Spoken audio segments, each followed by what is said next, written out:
I'm the cat toy lady. Today's toy is going to be a comical style cat bed. It is going to be a shark. What could be cuter than a cat sleeping inside a shark's mouth? And you know the really cool part about this? The base of this shark, not including any paint or decorations you may add, but the shark itself will only be $2 to make. So let's get started. The body of the shark is going to be made out of 2 pieces of poster foam board, hence the $2 that it takes, since they're $1 a piece at the dollar store. So to get started, we're going to find the center of the 30-inch side on both sides. Remember, they're not always exactly 30 inches, so do your best. Now connect your dots. We're going to cut down this line, but not all the way through the foam board. We're going to just lightly score through the top sheet of paper. That allows us to be able to bend our board right in half, just like that. Now take your board and set it cut side down. Now we're going to mark on both sides of where that score line is 2 inches out. So it will end up being a spot that is 4 inches apart. Do it to both sides. Now connect the dots again. Now that your 2 lines are 4 inches apart, you're going to do that light scoring again, just through the top of the paper on both these lines. The same way you did on the other side, flip it over and go ahead and bend it on those creases on both sides, just like that. Now you have a 4-inch panel. Go ahead and fold it in half again on that middle edge. Now from one side, on the open edge, not the bent side, mark 6 inches from one end. Then on the other side, mark 1.5 inches. This next part is just free-handed, kind of connecting the dots and curves. But your top dots will be that 2-inch seam that you have where it bends at the top. You're going to start at that last seam and you're going to curve around to your 6-inch spot. This is going to end up being the opening of your shark's mouth. You don't want it too curved to start with. You want to gradually slope down and then really curve it in. You're going to do the same thing on the back side, but you're going to start 6 inches up. And we're going to do that same type of steep curve. So down at your open end, you're going to let it curve more and then slowly steep up. Just like that. Now take these corners and cut them out both layers thick. Once you get it cut out, just set it to the side. Now grab the second sheet. On the 30-inch side, measure 14 inches from one end on both sides. Now connect the dots. On this line you just made, we are going to cut all the way through this time. Set this piece to the side for a second. On both the shorter ends, we need to go ahead and find that 7-inch center mark and then make a line going all the way down the center. Once we do that, we're going to do that light scoring again, going through just that top sheet of paper. So we're going to run it all the way down. Once you've made your mark, turn it upside down, bend it again. Then go ahead and mark from one side 12.5 inches. We're going to do that same free-handing shape that we did with the body of the shark, and we are going to make what's going to be the shark's bottom jaw. So we are going to kind of curve outwards and then go straight down to make that jaw. Now cut this piece off, cutting through both layers. Here it is. We're going to open it up with that cut side down and just eyeballing.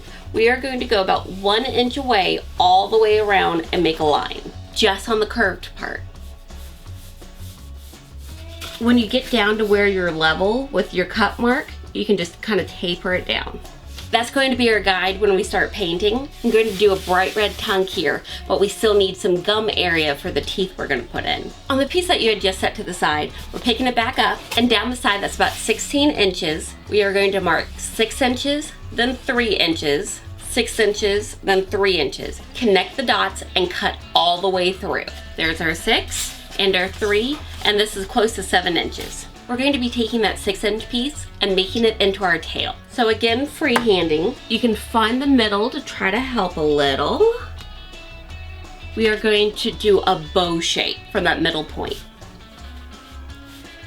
Kind of more upwards and then to the side. And now, finding that center point again, then the center of that. So we're basically making quarters. Every 5 inches putting a mark. we are going to make a wave that goes down. We want the center hump to start at the middle and then work its way out. So all the humps will be coming back up to that edge at those 5-inch marks. Go ahead and cut this out. Right at your center point on the back side, we're going to make an 1.5 inch long slice that is going to be just as wide as a piece of foam board, if not just a hair tighter. The tail is going to be able to attach by sliding this into place. So don't make it too wide. So measure your 1.5 inches from that center point, and then take one of those pieces, keeping things lined up to where it'll sit level, and just make some marks. Now you're going to cut just on the inside of those marks, making sure that you leave those marks visible, like that. And then you can see how it's going to slide into place on the other piece and be held nice and firmly. On that piece that was about 7 inches, we're going to go ahead and mark 5 inches down from one side. We're going to freehand again. We are going to be making the side fins. They're going to be triangle shaped, but kind of a bowed outwards triangle. And I am making it just a little uneven so you can see which side is the front versus the back. The front won't slope down quite as quickly. Like that. Go ahead and cut this piece out. Now take the same piece and trace it onto your other piece of foam board. And cut it out too. Fins! Now from the other side, go ahead and mark 5 inches again. And connect the dots. Now we're going to make our top fin. Go ahead and mark from one edge 1 inch as a point of reference. We are going to curve around the top and make the front side of the fin. And then on the back side, we're going to curve towards that same curve all the way down. And I know this is going to be a shocker. Cut it out. Doo-dun, doo-dun. It's done. I couldn't help it. I'm going to take this last chunk and start making 1 inch strips going all the way down and cutting through. These strips are going to become our teeth. The teeth are going to be 1 inch wide at the base, so take one of your chunks and mark every inch. Then on the opposite side, you're going to shift over 1/2 inch and mark 1 inch pieces. And we are going to start connecting those dots, making triangles and cutting through. We are going to start just cutting through from dot to dot. Start making a pile of teeth. Once you end up with a pile of teeth that the tooth fairy would be proud of, let's say 30-ish, you can move on to painting. So that means it's time to paint. I mixed up a gray. There's blue, black, and white in here. And I have a nice deep red that's called Real Red. Our 3-inch strip, we're going to paint all the sides of it. Same as our fins and tail. On the bottom where the mouth was, this big inside part we're going to do all in red, and then we're going to do gray in that 1 inch band. To make the gluing a little easier, some of the seams we are going to go ahead and put back together with my low temp glue gun. So go ahead and put just a dab of glue going down the edge and then press it flat. You can wipe off any of the pieces that stick up. Again, it's low temp glue, so it's not that hot. And remember that glue is going to be on the bottom so no one's going to see it. That very middle seam, not the 2 seams on the side, just that middle seam, we're going to glue together in just the same way.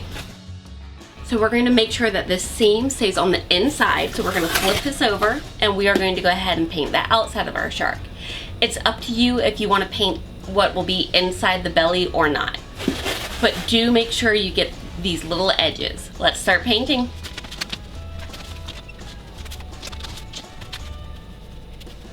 I almost forgot about his nose. If you notice, that doesn't quite look like a shark mouth. I took a 4 inch by 2 inch piece, made one of those humps again, and we're going to end up gluing it right to the front to give it more of that shark overbite. So I'm going to paint one side and the edge is gray, and the underneath I'm going to paint red. I have everything painted. I got a bit messy. It's not dry all the way, but I'm impatient, so I'm going to go ahead and start assembling. So let me show you what I'm going to do. Going to find the front, and we are going to be making a little tint. And you can see how floppy this is. That's where that 3 inch piece is going to come in. We're going to use it as a back support that will also double as an edge to the bed. Cats love to have that little nook to sit in. This will help with that. You know I kind of wing this. I forgot that I need to go ahead and cut this piece down to that 14 inches wide that this piece is. So I'm going to go ahead and do that now. Then for this next piece, line up where everything sits. To make this easiest, I'm just going to set this right on top so I know things are lining up fairly close. And then I'm going to eyeball up what's about 3 inches up. And I am going to measure straight across from there. So that's 11.5 inches is what I'm getting. So I'm then going to mark 11.5 inches in the very center of my piece here on one edge. So that leaves me with 1.25 inches to mark out from each end. I'm going to cut straight along this edge right here from this corner all the way up to that 1.25 mark and cut that off, and repeat that on the other side. So that gives us the angled edges we need. Just to let you know, when you paint foam board, it is going to curl some, but when we glue everything into place, everything will straighten out. So don't worry about that part. So we are going to take this piece and we are going to glue it straight up and down on this edge. So just run your glue straight down the edge, line it up, and hold it in place until it cools. Any glue that bubbles out, you can just wipe off with your finger. Now we are going to take this, making sure you're keeping your front and your back pointed in the right direction. Set it down, just like that. And then I'm going to put a big blob of glue in 3 spots going down each edge. So 6 spots total. You can do this just one side at a time to make it easier. So you can kind of see what I'm doing. I'm lining up that back edge. Remember, it's at the bottom of the curve. I start with a big blob of glue right here, then one in the middle, and one towards the edge. And then I'm going to press everything together firmly, keeping it as flat as possible. And it's okay if the front curls up a little. It's going to give it that jaw closing look. Just hold it till it cools. Now glue the other side the same way. On the back side, along the seam right here, on the inside, go ahead and put a bead of glue too. And when you know all of that is cool, go ahead and run along both sides a bead of glue all the way down, just for extra security. We're gonna go ahead and glue that nose on right now. Just run glue along that long side and press it on. Any glue on top that you see, you can just rub off with your finger. Don't worry about the glue that's on the underside. There we go. Then we're gonna take our fins. Remember, I made one side a little bit wider of an arc. That's going to go towards the back. So you're going to take those fins, just give them a little angle on the side, and then we're going to just run a bead of glue along the top. Do the same on both sides. Now the fin on top, put it just a little in front of where we put the side fins. Glue along the bottom and place it straight up and down. Now we're going to start gluing on the teeth. Take your pile of teeth, and I'm starting at the center point just beside it. I'm going to start gluing my teeth on. So I'll probably do teeth down to about here, and then I'll start working on the bottom. And then I will gradually fill outward just so I don't run out of teeth. For the side pieces, I am running my glue only on one side to kind of bulk up where it sits so it can sit at an angle. I'm running it along the back edge of the tooth. So I'm going to start angling the teeth outwards. Now I'm going to start working on the bottom jaw, sticking the teeth on just the same way. Now I'm going to start filling in the rest of the top teeth. Just to make sure none of the teeth can fall out, I am going to run glue, a seam of it, all along the inside. He's almost done. Before I put the tail on, I'm going to make some eyes. The paint lid is going to be the perfect circle. So eyeball where you want it, trace around it, color it in with a Sharpie, just like that. Make an eye on the other side too. And then for a little bit of a cartoony look, I just gave him a little bit of an eyelid underneath. Last step is putting the tail on. Slide it on right in the middle. Whoa! We have a shark cat bed. How cool is this? I happen to have a red towel. I'm going to shove that baby in too for a little bit of cushion for the cat.